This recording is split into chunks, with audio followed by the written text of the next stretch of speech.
Welcome, happy warriors, to another episode of the Rabbi Daniel Lapin Show, where I, your rabbi, reveal how the world really works.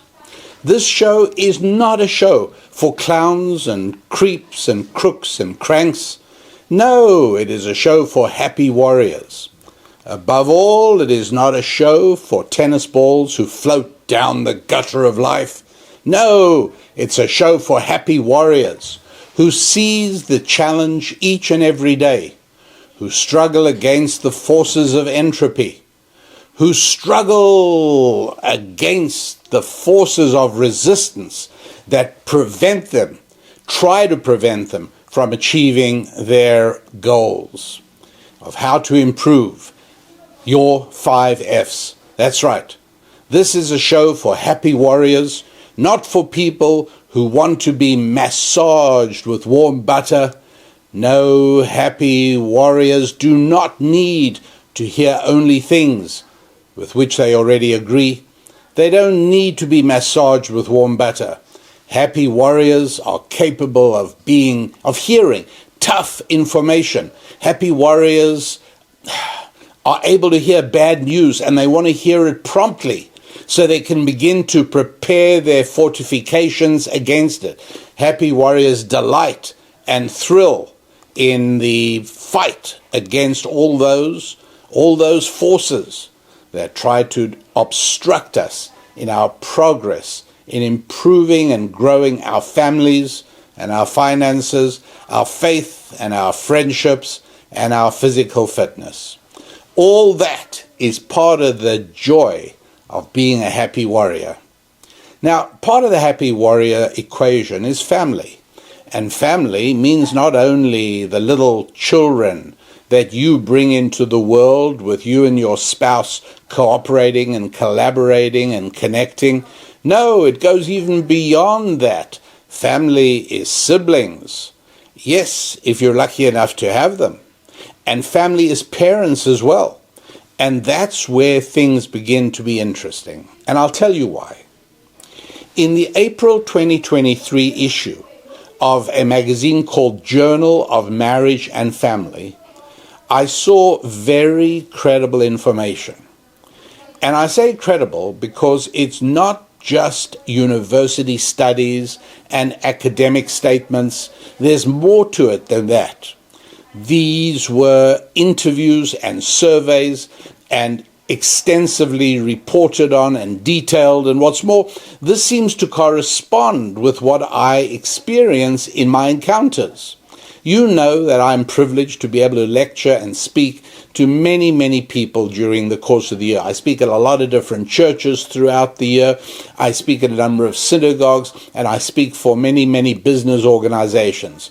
By the way, an exciting one coming up in Lancaster, Pennsylvania in a few weeks' time. So any of you in the vicinity of Lancaster, Pennsylvania, mid-August, be in touch with us. Go to the RabbiDanielLapin.com website, okay, and send an email, connect with the office, and say, hey, I'm going to be around Lancaster, middle of August. I'd like to have more information on the business event that Rabbi Lapin is speaking at. Love to see you there. I speak to people, wherever I am, and there's certain standard questions I ask in one form or another, hoping to be able to take the temperature of the audience, to get a bit of a sense of what's going on in this particular corner of the culture. And some of my questions revolve around family. And so it didn't surprise me in the least, because what I'm about to share with you is what I experienced and encounter in my conversations with people around the country. Here is the point in a nutshell. About a quarter of the adult children in the age group of about 18 to 37 are or have been estranged from a parent. That's just putting it boldly. But let's dig down just a little bit. Okay. What this means is that about 1 in 4 people, and it's and I'm talking specifically about people in the age group of 18 to 37, about a quarter of these people are estranged from a parent. Now, I could be wrong, and I love hearing from you. That's what We Happy Warriors website is all about. There's a place there to connect with me. And as many of you have already discovered, not only do I read those comments, but I respond usually. And you can, by the way, you can become a happy warrior really simply and easily. Just go to the website, rabbidaniellapin.com. And there you will do a little bit of searching in the headings, and you will see how to begin to join our community of happy warriors. And that way, let me tell you, you'll derive the encouragement and the benefit of being together with others who are trying to accomplish exactly what you're trying to accomplish. And you'll also discover the thrill of being able to help somebody else, because life is much more exciting when you are a giver more than being a taker. And through the Happy Warrior community, you will find that there are people eager for your experience, eager for your encouragement, and eager for your guidance and advice. So become a happy warrior, join our community and Rabbi Daniel at rabbidaniellapin.com. And while you're at it, and I never realized that this is such an important thing, but I'm very blessed to have on my team people who know a lot more than I do. And I've been asked to make sure that I ask you to subscribe to this show. So whatever platform you're listening on, there's always an avenue or an opportunity to subscribe. It's easy on YouTube. It's easy on almost all the platforms you can hear us on, and it'll work well for you. It also works well for us. And on the off chance that you change your mind down the road, you feel it's not working well, you just unsubscribe. That's really easy. But meanwhile, if you wouldn't mind going ahead and doing us both a favor and hit the subscribe, and that would be absolutely terrific. And here's the thing. So about 26% of people between the ages of 18 and 37 are estranged from their parents. Now, here's where it begins to get interesting, because you happy warriors know not to be confused with statistics. And you know what I like about this study? This work in the April issue of the Journal of Marriage and Family, which is a serious magazine, is that they were granular with the data. They didn't just leave it as, 26% of Americans are estranged from a parent. No, they dug down to take a deeper look at whether the estrangement is the same estrangement figures for estrangement of fathers and of mothers. And estrangement, by the way, means not talking to or being out of touch or out of contact. We've got listeners in many, many different countries, and I want to just make sure that if I use a word that you might not be familiar with, I just want to make sure you know what it means. So instead of just saying, about a quarter of Americans between the ages of 18 and 37 have no contact, they're separated, they're isolated themselves from their parents, they've disconnected from family in that sense. The results from a disconnection with a parent, or maybe estranged in themselves, is to dig down and see whether it's the same for fathers and mothers. Okay, so what do you think? Happy warriors, you've been listening for a little while. I've got a feeling you're going to guess this right. Do you think there's more estrangement from fathers or more estrangement from mothers? Or do you think it's exactly the same? A, B, or C? A means more estrangement from fathers, B is more estrangement from mothers, and C is exactly the same. So what's your guess, happy warriors? A, B, or C? Fathers, mothers, or both the same? Well, I would love it if there was a way for us to connect with one another, and you could press a button, we do a poll, and I could see the results up on my screen, and I would tell them to you. That would be great. But unfortunately, I don't know exactly how to do that. I don't even know if it's possible. So I will give you the answer now. So about 26%, more than 1 in 4, are estranged from fathers, but only about 6% are estranged from mothers. Isn't that interesting? So about a fifth of the number that are estranged from fathers are estranged from mothers. Right? Now, it makes perfect sense, right? About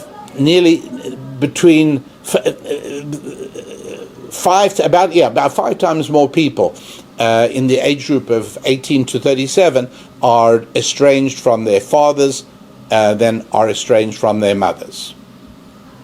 So, I've told you in the past a story, and it fits what we're discussing perfectly. So I will remind you briefly of this, and this is a story that was told to me by a terrific guy, my friend, the late Chuck Colson, who had become ensnared in the Watergate crisis. He was working for President Richard Nixon at the time, and as a result, Chuck Colson spent some time in jail. When he came out, realizing how dreadful, how horrible, how irredeemably unacceptable the American incarceration system is, and how ghastly being in prison is, and the extent to which Islamic indoctrination is allowed in prison. But it is very difficult to get Judeo-Christian counseling or teaching or ministering in prison. That's a lot harder. He started a prison ministry, which is, in my view, a very wonderful organization, a fantastic ministry, Prison Ministries. And what he did was to just quickly remind you the story, he arranged to send volunteers into dozens and dozens of American jails and prisons to help prisoners send Mother's Day cards to their moms. And this was very popular, and hundreds of thousands of prisoners joyfully participated and sent out Mother's Day cards, which turned out to have been a very, very good thing, and it had good consequences in terms of recidivism, in terms of going straight. It just had good results. It turned out to be fantastic. And so obviously, soon after that, he thought, well, why didn't we do this for Father's Day as well? So when Father's Day rolls around, the late Chuck Colson decides, let's go ahead. He gets everyone lined up, volunteers, cards, postage, everything. And they went into all the prisons they went to the first time around. And what did they discover? You know the answer, of course. Virtually nobody in prison knew who their fathers were. Or at the very best, they had no idea how to contact them. They couldn't connect with them. Many had no idea, many hadn't seen, many didn't know what they looked like. Many didn't know who their fathers were. Literally, they didn't even have a name. And they most certainly were unable to connect to them. The Father's Day card mission turned out to be a fiasco. Nobody participated. They couldn't. And that was the end of that. So why is it that what's really going on here? Why is the connection with moms stronger than the connection with dads? Well, you might say it's biological, right? And sure enough, there's really obviously a biological connection, and it's a reality, and that's not because in the final analysis, it's just biological. Yes, it's true. We always know who the mother of a child is. But when it comes to knowing who the father of a child is, we basically have no choice, unless we're going to DNA testing, we basically have no choice other than to depend on the veracity of the mother and the integrity of the mother. Because what she says goes. I mean, she's really the only one who knows for sure who the child's father is, and sometimes tragically, even she doesn't know. But the father can say whatever he likes. I'm the father. But you don't know this. So there's one explanation, that deep down we have this solid connection with our mothers. A deep connection between mother and child. But and a deeper one than between father and child for that reason. But that's only one aspect of it. There's really a lot more to it than that. You see, the relationship with our mothers is essentially biological, as I said, right? The relationship with our mothers is exactly the same as the relationship that a cat has with its mother, and a cow has with its mother, and a kangaroo has with its mother, and a camel has with its mother. Exactly the same, right? The mother gave birth to the baby. There it is. It's as simple as that. But the connection with the father is quite different, because animals pretty much have no connection with their fathers. And I know I've told you the story of the Lapin family and our wonderful pet, the llama. Llucky, our beautiful llama. Yeah, his name was Llucky, spelt with two L's, of course. And Llucky the llama was a valued member of, well, a pet of the Lapin family, but cherished. And after a long time of being part of the Lapin family, we took him home to the ranch from which he got him. And the reason was that we discovered that it's cruel to keep only one llama. They're very much herd animals. They need the connection with other llamas.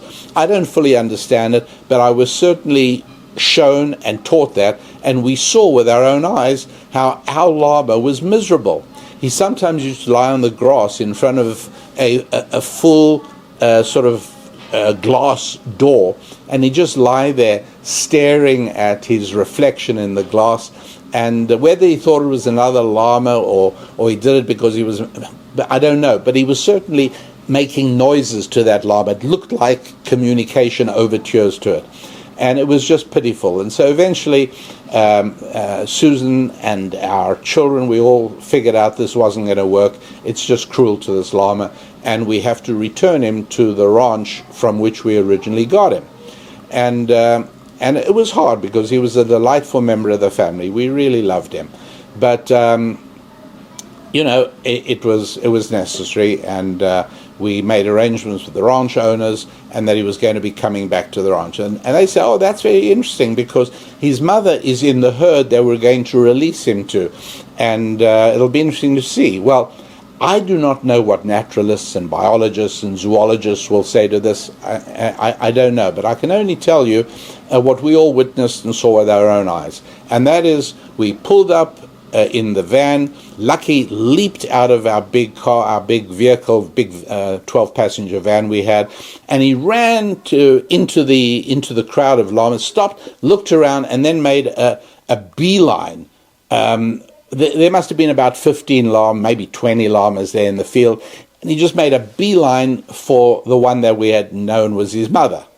I can tell you that's what we saw. It had been a long time since he saw her. So I don't know, I don't understand it, but he made a beeline to his mother. And because this llama had a bit of a registry, he was a sort of llama. It was known who his mother and father was, and was known who his grandfathers was. It almost like a racehorse. They knew everything, and his father was in the field as well. And we were really interested. Does the llama have any connection with his father? And obviously, he didn't recognize him. There was no awareness of him at all. Just didn't make any difference. And so again. It's from everything I know, right? Puppies stick around and they relate very much to the mother who birthed them, but the father is out of the picture. It never sees them. And the tragedy is how often this happens when the Judeo-Christian foundational system of human arrangements is dispensed with, and you find any society or demographic or subgroup in which there is a completely secular worldview, a socialistic, secular, fundamentalistic worldview in that sense, what you find is that people are like animals in the sense that people do not know who their fathers were. Just like Llucky the llama didn't know who his father was, and just the way puppies have no idea who their fathers were. That's really pretty much how it works. And so it was a good lesson for our whole family to understand that the link between mother and child is basic, biological, physical, tangible, real. But the relationship between a person and their father, now that's something else entirely. And I'm going to define it as, let me say, more spiritual. Okay? Yes, obviously the father provided some birth material and DNA in the form of sperm, clearly. But nonetheless, it is a different relationship. And you can see the difference. Somehow being held in the mother's body for many, many months makes a difference for animals and for people, clearly. But the father's contribution is momentary and passing, and that's the end of it for animals. But for people that have become, well, this is painful to even contemplate, but for people who have become disconnected from a Judeo-Christian Bible-based tradition, from people who've been disconnected of living that was first introduced to the world 3,300 odd years ago with the arrival of the 5 books of Moses. That idea that the Father, that idea that the Father stays around, and that the relationship with the Father is very, very close and very important and stays there, that's derived from the book. Now look, I know that you might say, this Rabbi Daniel Lapin is constantly trying to bring everything back to the Bible. Whatever you say, he's trying to bring back to the Bible. Well, that's a lot like saying, Rabbi Lapin always ties the economic welfare of a country to the price of energy, to the cost of its energy. Yes, I do tie the financial welfare of a country to the cost of its energy because it's right, it's true, it's a reality.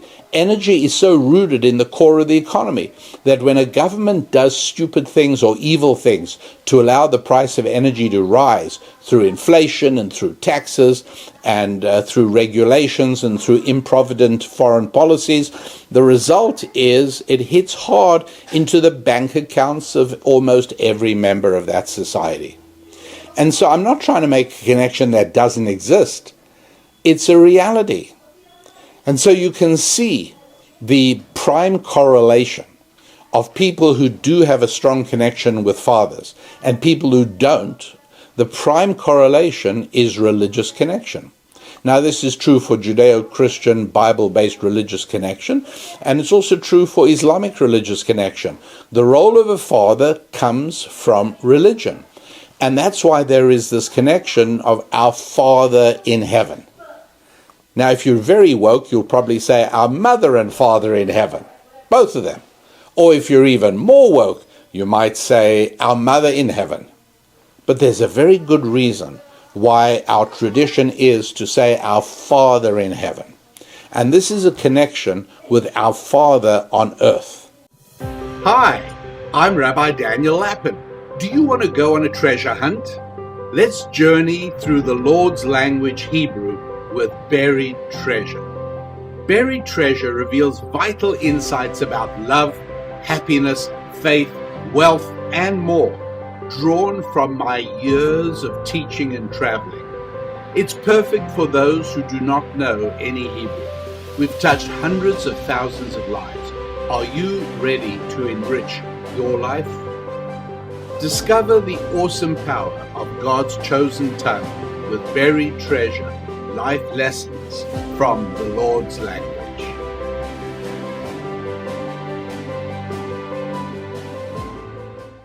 As a matter of fact, it is quite rare to find people developing a comfortable relationship with God if they never ever had a relationship with their Father. It happens, but it's not easy. So I'm trying to help you see, or at least make the case for your serious consideration, that the connection with Father is spiritual. And this is one of the reasons that in early European days, going back even before medieval times, the way that aristocracy identified itself as knowing who their fathers were, and that's exactly what they did. So Baron von Richthofen, remember the Red Baron, the German Air Force flying ace of World War I, the Red Baron, or at the very least from your Peanuts comic strips, you know who he is. The Red Baron's name was Baron Manfred von Richthofen, and the German von means from, meaning from his father, who was Richthofen. And that word is derived from the original ancient Hebrew word, the Lord's language. The Hebrew word for a son is ben. And of course, B for Bravo and V for Victor are the same letter in Hebrew.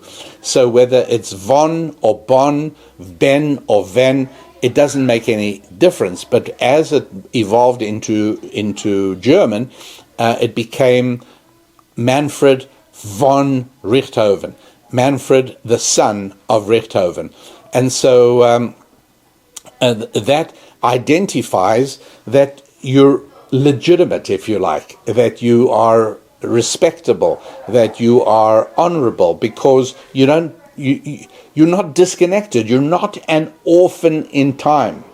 And so whether it was Germany and Austria and many other European countries in their own languages established that if you knew who your father was, that sort of moved you into the upper level. And in fact, that's the way it worked out, because the most underprivileged children in American society, the children who do worst in school and the children who do worst with the criminal justice system, are children who didn't get raised by a mother and a father. I mean, gosh. It was considered to be a really low-class thing not to know who your father was. And as a matter of fact, illegitimacy was a stage further, even right where you don't have a father, so you're an illegitimate child. And they use the word illegitimate because an illegitimate child could not claim inheritance rights from a deceased father. And here I must admit, I sympathize somewhat with the President of the United States at the present time, Joe Biden, because he's eminently forgettable. I mean, but in this sense, other than for the damage that he has wreaked on American society, the damage is inflicted and the harm is done. But at any rate, he's got a son. This son has an illegitimate child. He had a short relationship with a woman, and the result was this little girl whom he didn't want to recognize. The woman insisted on paternity testing. It became clear that President Joe Biden's son was the father of this little girl. And the press has been criticizing the president extensively because when he lists the number of grandchildren he has, he leaves out this child. And here, as I say, I somewhat agree with him, because there is a difference between a legitimate child and an illegitimate child. Now, I'm not oblivious to the fact that the term illegitimate has been gotten rid of, and I realize it's not the child's fault, but if there is a society to preserve, and if there are societal values that it's worthwhile defending, then we have to make a difference between a child raised by a mother and a father married to one another, or a child raised who came into this world as a single, to the child of a single mother. I'm sorry for everybody concerned, most of all the child, but it is a reality. And for us to pretend that a child who is born to a single mother who never knows his father has exactly the same shot at life as a child raised by a married mother and father, it's absurd. To believe that government can pass regulations that will somehow make the life prospects of these two children identical is complete rubbish. So we must know that being connected to your father really means something. It conveys a sense of legitimacy with everything that legitimacy means. And it's even more than that, really, because it's a sense of having a sense of belonging and of dignity and a sense of aristocracy, a sense of your past. And this is all perfectly natural and perfectly normal. And that is why you'll find that in America, for instance, it's not uncommon for families that view themselves as patrician or aristocratic or elite, they'll sometimes retain the names. And so, you know, you'll run into a boy called John Proctor III, because they want to retain in the family the name. His father was John Proctor II, the grandfather was John Proctor, because the line, knowing your line of descent, really means something. And that's the reason also that the name takes the father's line. Now, I know that there are some people who take the mother and the father's name. So what happens is that John Smith marries Jennifer Jones, and so in a frenzy of egalitarianism, they decide to call themselves the Smith-Joneses. John and Jennifer Smith-Jones. And then when they have a kid, Jackie, see what I did there? I didn't tell you if it was a boy or a girl. Doesn't matter. They have a kid called Jackie, and Jackie now becomes Jackie Smith-Jones. I'm not even going to worry about what happens when little Jackie grows up and gets married, and then maybe they're going to have 4 names. That's how silly it all is. But it's also damaging because it's not retaining the father connection. That's the spiritual connection. The mother is the biological connection. But if the father is present, it makes a huge difference. So then John and Jennifer Smith-Jones have another baby called Vivian, and Vivian is now Vivian Smith-Jones. Okay, they're defeating the whole purpose. They're being very silly. They're not being serious, they're being silly. Because the whole point, the whole idea is that there is value is in being linked to the father. We never worry about being linked to mom because that's automatic. That'll always happen, right? Even in prison, Chuck Colson told me about this, that the most popular tattoo was a tattoo celebrating mom. Something connecting the guy to his mother. Very, very common tattoo. I asked him, how many tattoos have you seen connecting the guy to his father? He burst out laughing. He said, well, there may be some, but I've never seen any. And I don't know about you, but when I see tattoos, I'm always interested, and I've never seen one that addresses father. Just recently, I actually met somebody with tattoos. His sort of shirt, half sort of covered tattoos on both arms, and his shirt sleeves weren't all the way down. So I saw them and I asked him to show them to me, and he did. He showed me a little bit, and I asked, and like I always do, do you have a tattoo honoring your mom? Do you have a tattoo honoring your dad? And it sometimes leads to interesting conversations, because quite often people say, yeah, on my chest I've got one for my mom. Father, no, not so much, not common at all. That's the whole point. The connection to dad is spiritual, and anything spiritual has to be worked on. It's not automatic. It's not a natural thing. It's not a biological thing. It's not a connection with God. That's spiritual, right? Because you have to work on it. But a connection with mom, you don't have to work on. It's right there. Connection to God, not everybody feels automatically. But for most people, it happens at a certain time. And people can identify a date when we felt we had now established a relationship with God. Purely spiritual. Makes all the difference. And one reason that fathers are so very important, of course, is that, and please pay, if you, may I say, I mean, I know you're listening, but please pay particular attention, if you don't mind, to this point coming up. There are many more religious rituals that apply to men than apply to women.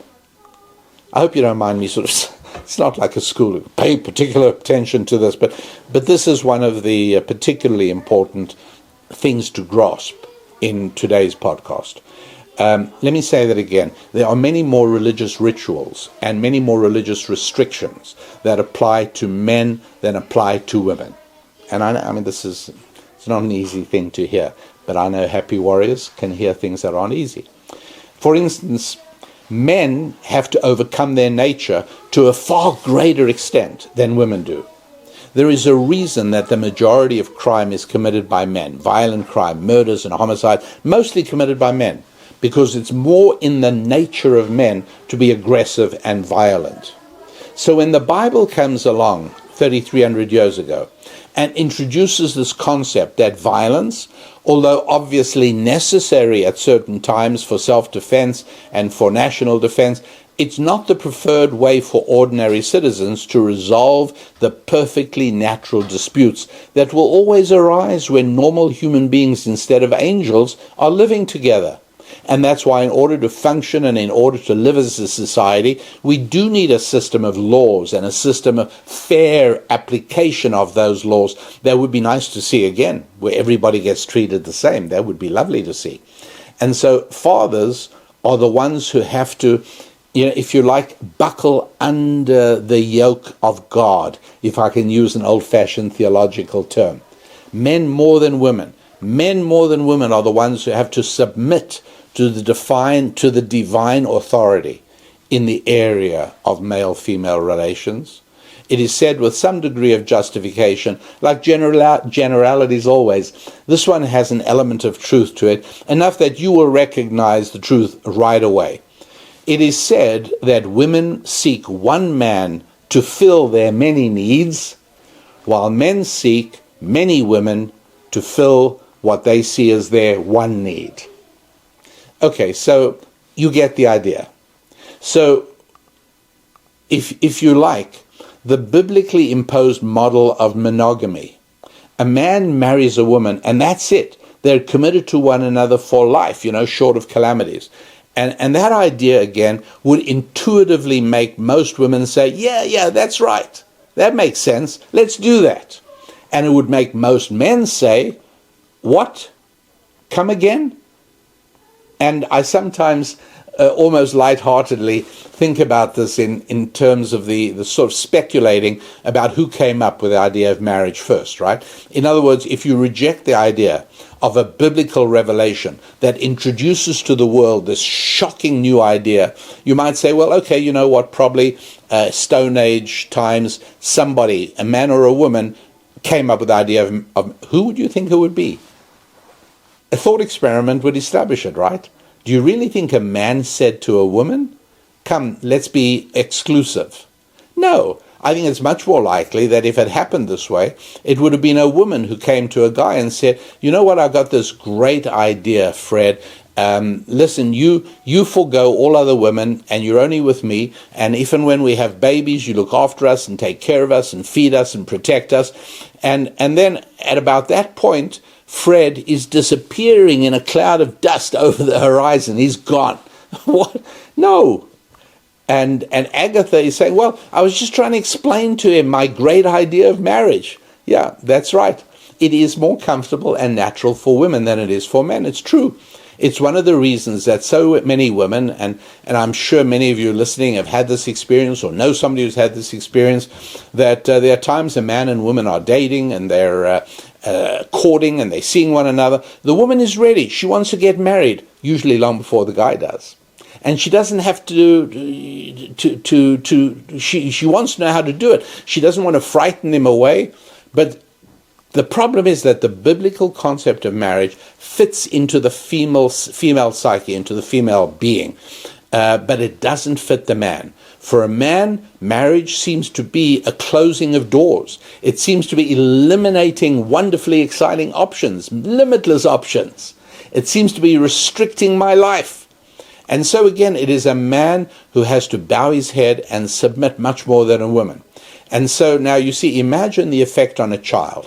A child grows up and he sees, and as a child he gets, particularly a boy, particularly when it gets to the age of 13, 14, 15, 16, and the sap of young manhood is rising in his being, and this young boy sees and he discovers, gosh, my dad is amazing.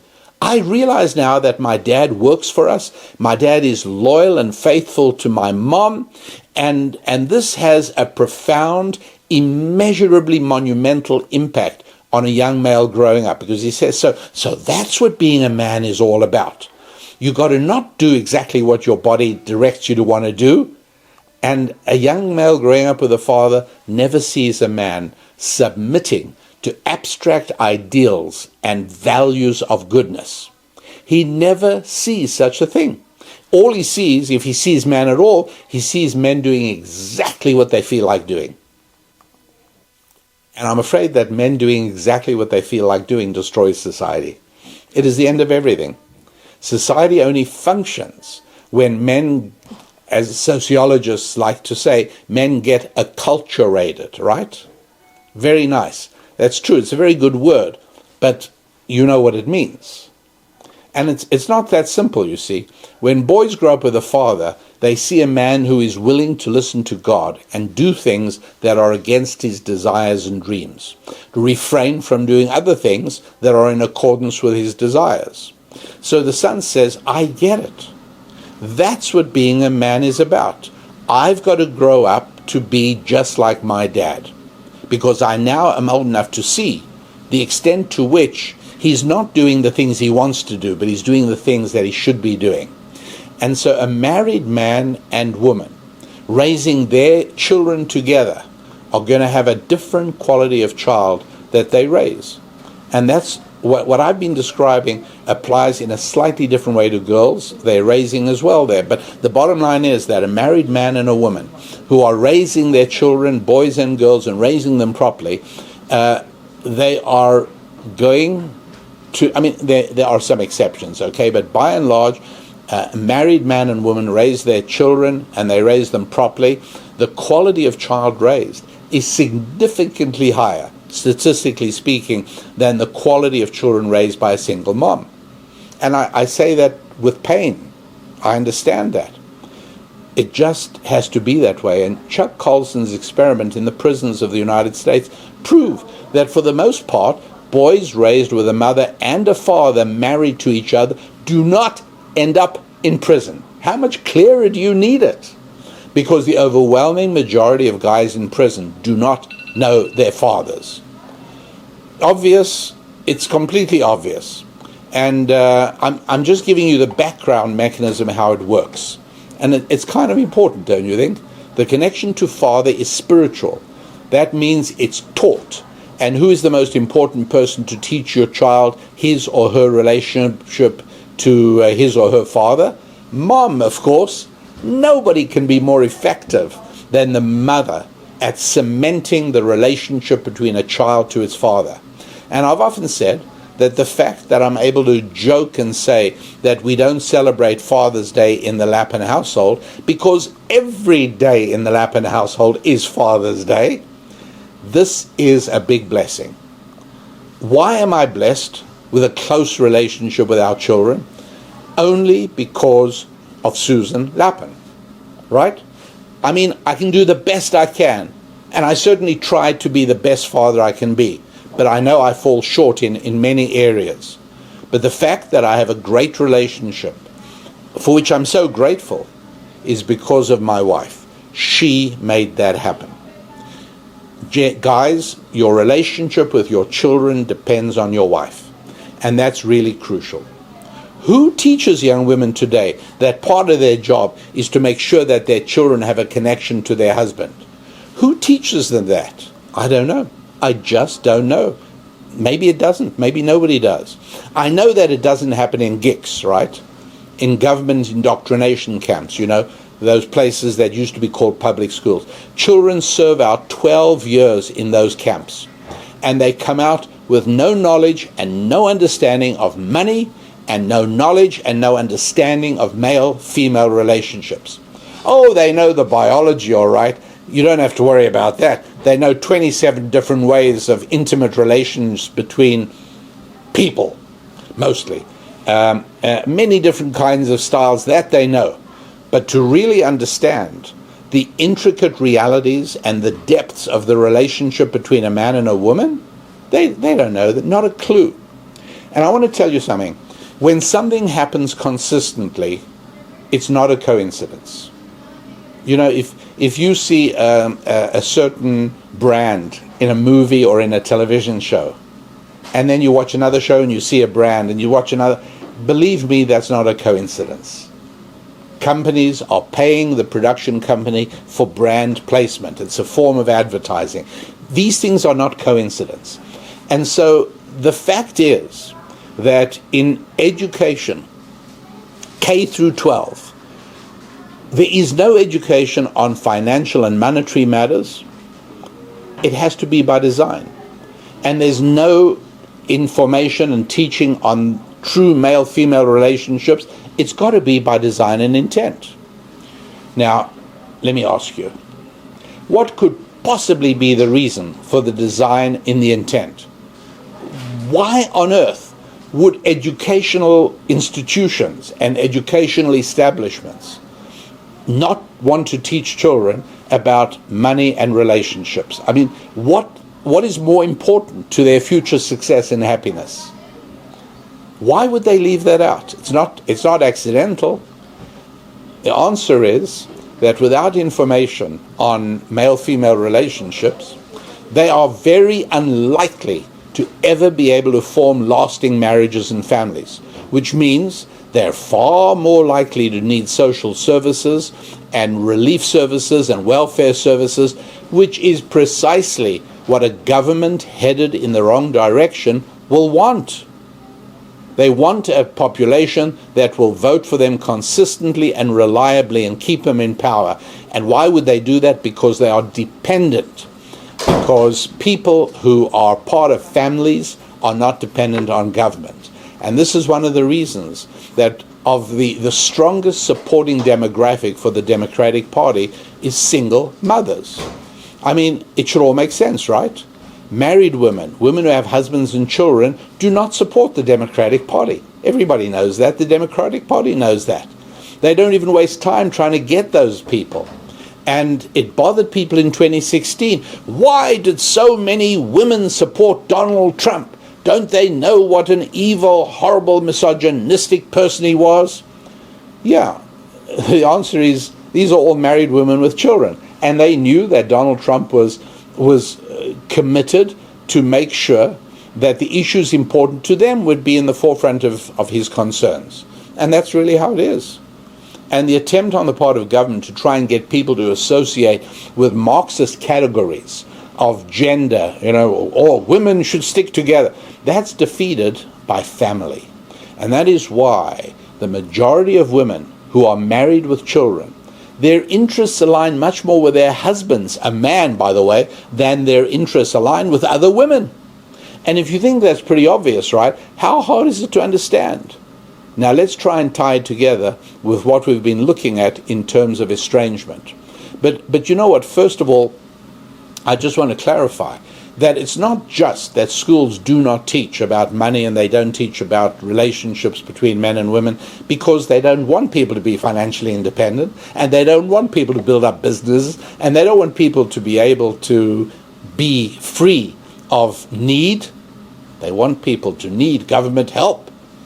And they don't want people to live in families. All of that is clear. But that's not all that they do. They do everything possible to destroy families. They do everything possible to separate children from their parents.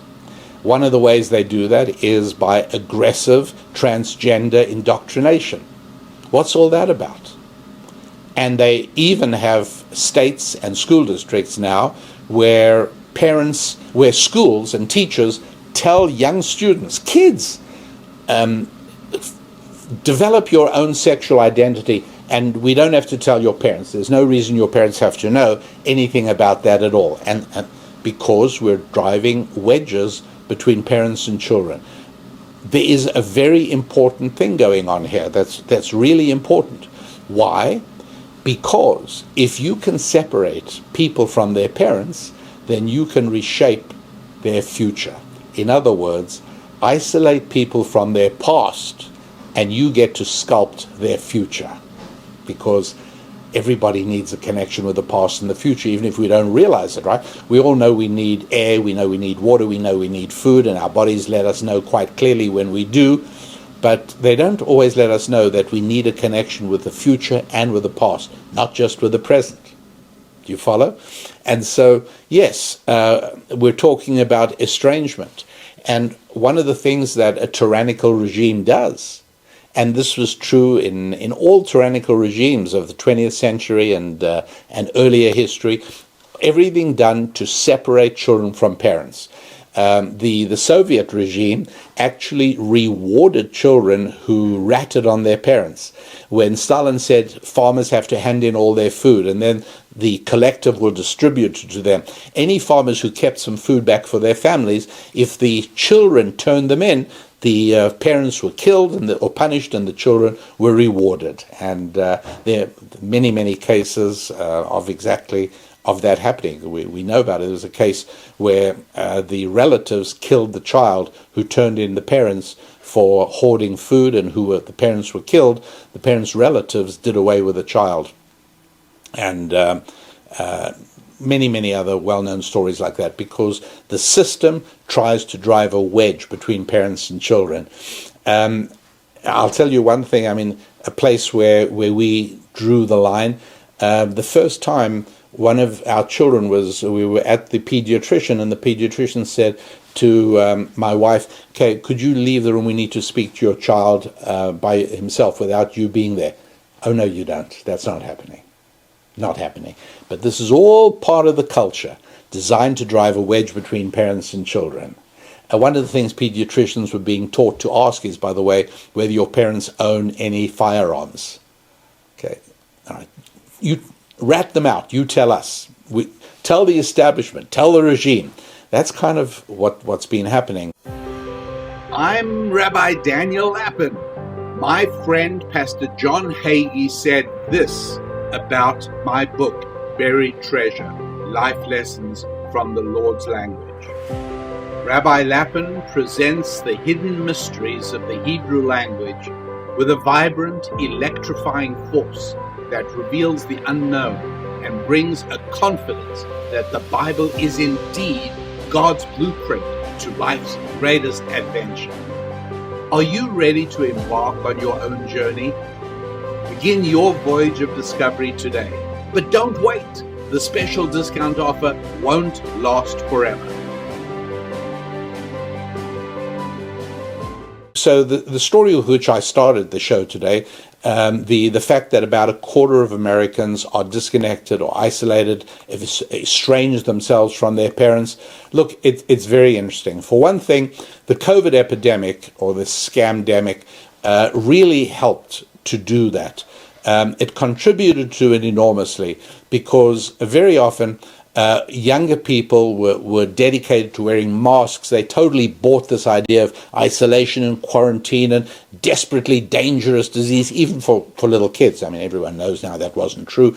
But younger people bought into it, and they used that occasion to tell the parents, we're not going to bring the children around. Grandparents said, look, we don't care, bring them around anyway. No, we're protecting you. We don't want our children to infect you. The truth is, they weren't worried that much about the COVID virus. They were worrying about the information virus. They didn't want the values of their parents to be passed on to their children. And that's one of the reasons they built this barrier between their parents and their own children. A lot of that happened during COVID. It was very, very tragic. I heard from a lot of grandparents.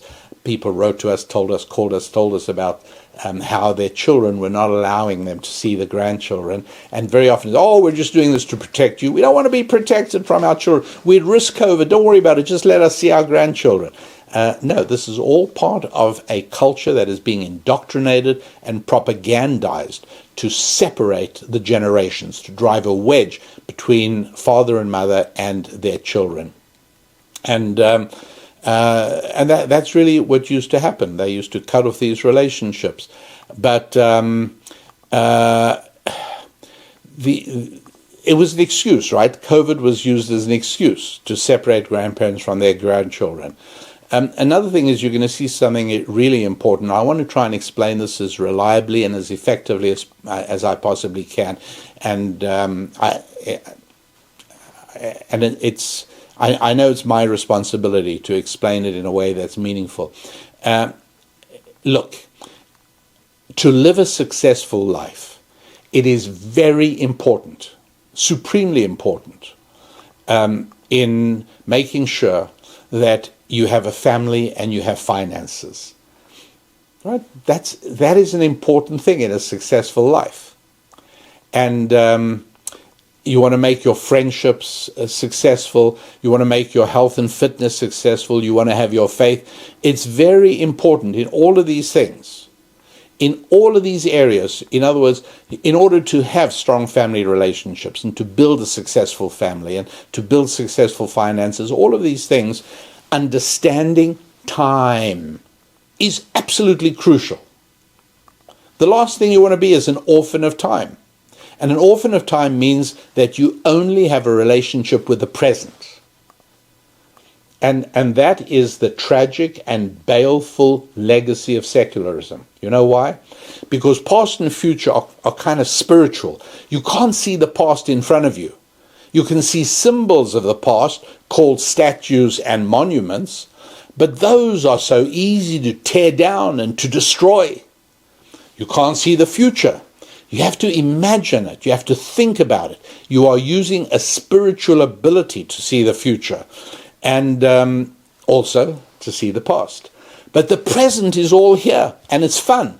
I can indulge my appetites right here in the now and present. I can have whatever I want. I can have whomever I want because it's all in the here and now. The late rock singing star Meatball, you might remember he did a song, I think it might be one of the longest songs in pop history, called Paradise by the Dashboard Light. I don't know, it must have been about 7 minutes long. Anyway, it was a really interesting song because it's a song, a young man living in the present, and he's very present focused, and he's in a car parked near a lake with his girlfriend. They're both 16 or 17. I think the song says they're nearly 17. And he's pushing and pushing and pushing, and she finally says, "Stop. We're not going further until you tell me if you'll love me forever. Will you love me for the rest of your life? Will you make me your wife?" That's what she's insisting on. And he is torn between his hormones and a shred of decency that still lingers in his being. And he says, "Look, let's just go ahead now. Let's go all the way," is the language they use. "And I'll tell you, I'll sleep on it. I'll tell you in the morning." And she's saying, no, not doing. So finally, he says, "Okay, I promise. I promise. I promise." And there's really a clever insertion into the song of the narration of a baseball game. And again, anybody who remembers his youth or remember these terms, it may be mostly American, but it's very American. And that is in terms of teenage relationships, reaching first base and second base and third base. These have specific meanings in terms of intimacy. I won't say any more on the show for the moment, but you get the idea. And that's in the song. And they sort of tell you through that where he's at. And then finally, Meatball sings, and they go for it all the way. And then the song sort of jumps ahead a number of years in time. And they've been married for a while. And he says, "Look, I kept my word. I wasn't going to break my promise. I said I'd be with you till the end of time. But we got married, but I hate the sight of her. And I can't wait for the end of time so as I can be separated from her." And for her part, she says exactly the same. "I can't stand the sight of him. Just waiting for the end of time so we don't have to be together anymore." But that idea that there is a future is so rare, particularly in the pop world. And I think part of the reason that classic Paradise by the Dashboard Light became a classic is because it gives a subtle spiritual hint of the future. Whereas normally pop music eliminates the future. It stops you having to think about the future. That's part of its appeal. It's all about the present. And so it is that most entertainment that people see on their screens, most of the stuff that people watch on streaming services, it's stuff that stops you thinking about the future. It stops you thinking about the past. For the most part, the past is less problematic and still problematic, but the future is what is really difficult to think about. And yet, for successful living, whether it's financial or family-wise, the only thing you want to make sure that a teenage boy or girl begin to get a sense of understanding of the future. If you're raising a teenager, make sure that they know it's okay to think about the future. They should think about the future. Don't let them say things like, "I'm still just a teenager, leave me alone." Because a clearer, strong understanding of the future will help teenagers restrain themselves from terrible mistakes and help to encourage them moving forwards in the right direction. And again, any parent of a teenager, first of all, if you're sending your teenager to a gig, so then I'm sorry, but the odds are really stacked up against you. But if you're homeschooling or you're sending them to a good private school, or for that matter, to be perfectly honest, if you're not sending them to school at all, but you just let them stay home and have access to books that they can read, that is superior to what's going on in GICs. Government indoctrination camps, previously known as public schools. Well, it's one thing to get across to them, isn't it? That past and future really matter. You've got to understand, even though we have to use spiritual powers to understand the future, because you can't see it. You've got to think about it. You've got to imagine it. You've got to bring it up in your mind. It's the past. You also got to use spiritual powers. I want to tell you about the value of our family. I want to tell you where mommy came from. I want to tell you where daddy came from. I want to tell you about your grandparents. You may never have met them, maybe. But here's who they were. Here's how things, here are the ways they lived their lives, the values that they lived by. And you are part of this chain of transmission, my son or my daughter. Look at the name you carry. You carry your father's name, and that was your grandfather's name. And so we're teaching a relationship with the past.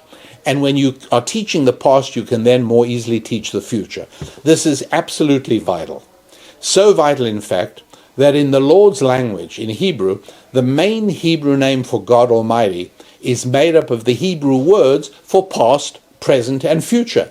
That's one of the reasons that we say God is timeless, right? Past, present, future, all wrapped up. So becoming godly is becoming someone for whom the past and the future are just as real and just as important as the present. And you have to think about that. How successfully have you done this in your life? How successfully have you integrated the past and the future with the present? It's so important to understand past and future are as important as the present. The problem with secularism is that it is very difficult to inculcate a sense of past and future in a secular person. You might say, well, we'll teach them history. Yeah, but the trouble is that history taught under secular auspices is not only value-free, but it's worse. It is value distorted. And future is not taught at all, because that's considered to be imposing a belief system. That's right. You can't possibly teach the future if you don't first establish the moral framework in which you are looking at the future, right? Just think about that for a few minutes. Let me say it again. If you don't mind me doing that, all right? You can't possibly think about the future till you have first of all decided what lens, what moral framework you're going to look at the future.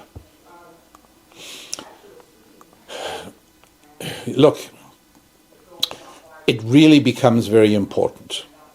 And if you want to teach the future, start off with the past, and the present you don't have to teach. A tiny little baby grows up being a present.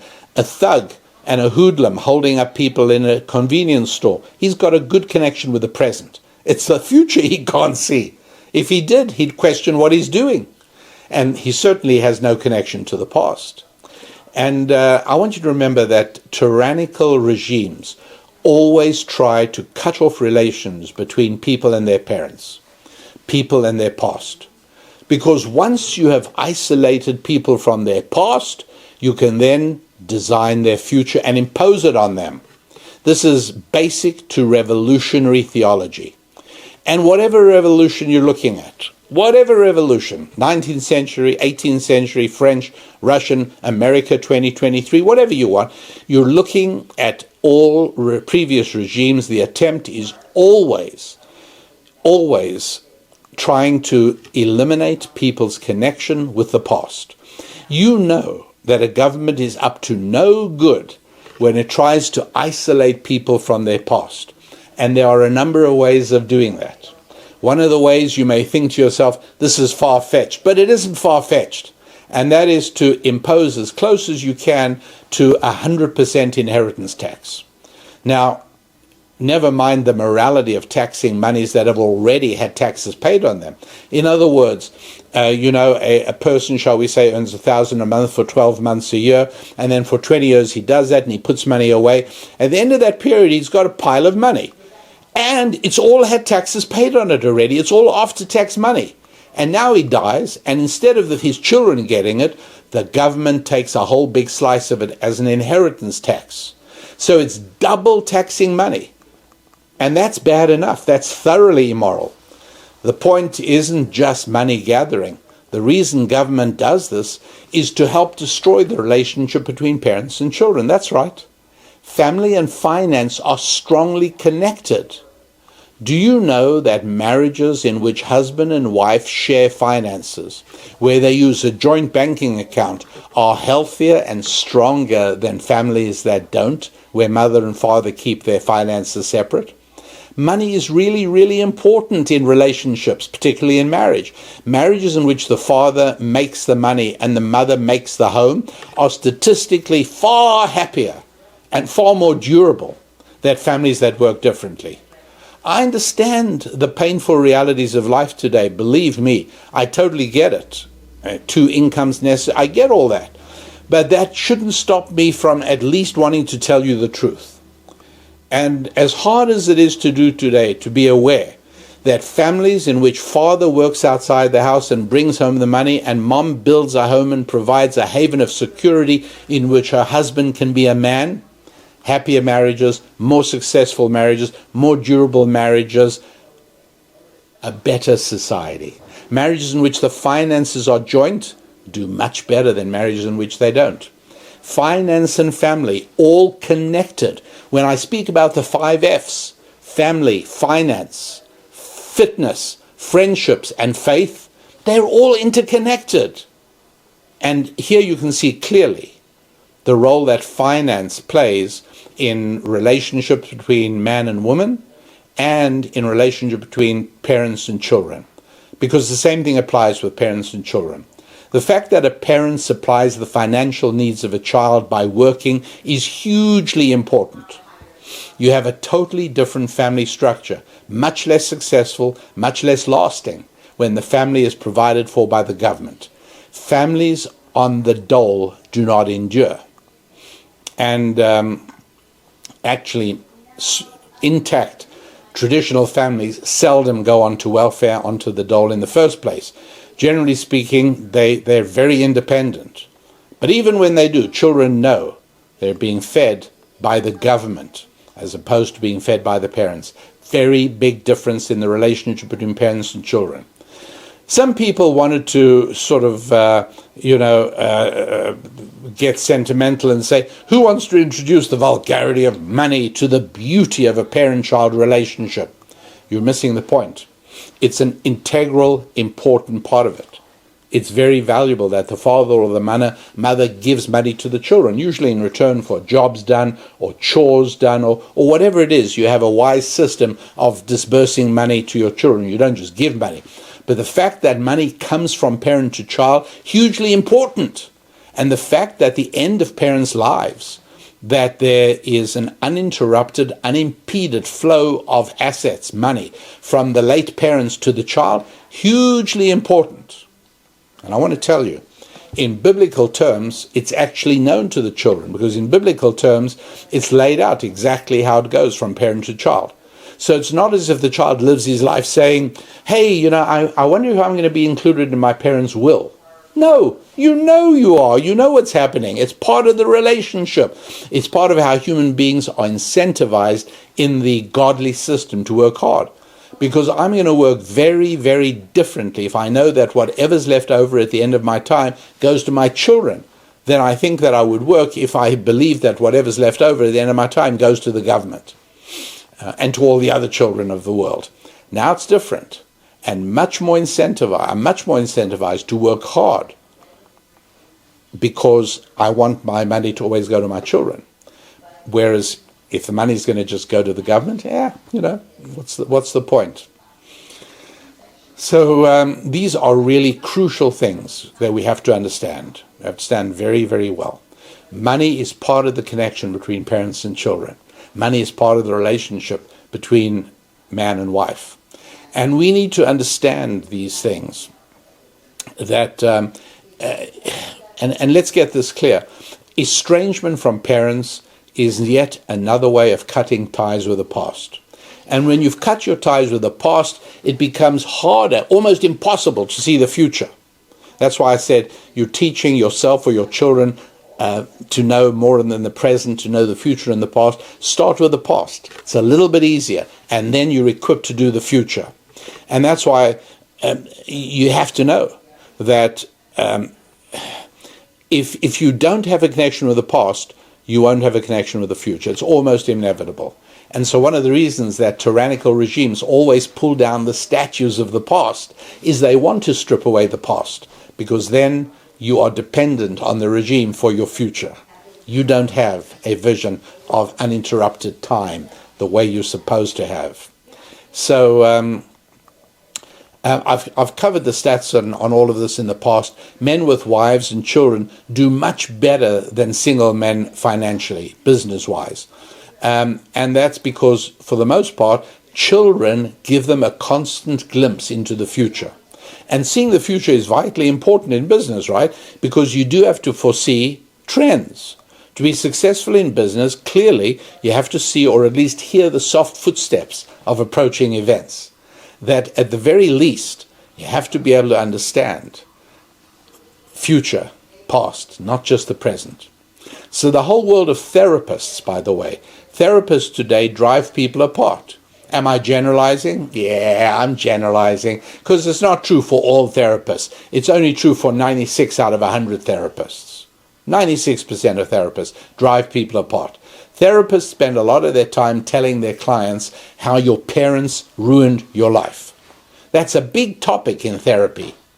And by the way, if for one reason or another you are in therapy, and I discourage that strongly, but if you are, then the minute the therapist starts talking about how your parents ruined your life, please get up and walk out. You are having your time and your money wasted. And you're not only not being helped, but you're actually being harmed. Because you need a relationship with your parents. The last thing you want to happen is for your parents to leave this world without you connected to them.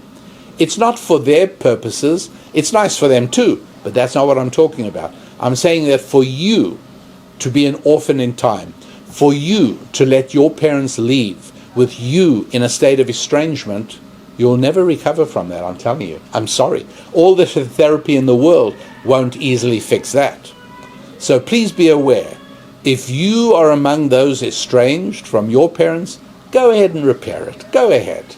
And while there's time, go ahead and fix it. Not for their sake, but for yours.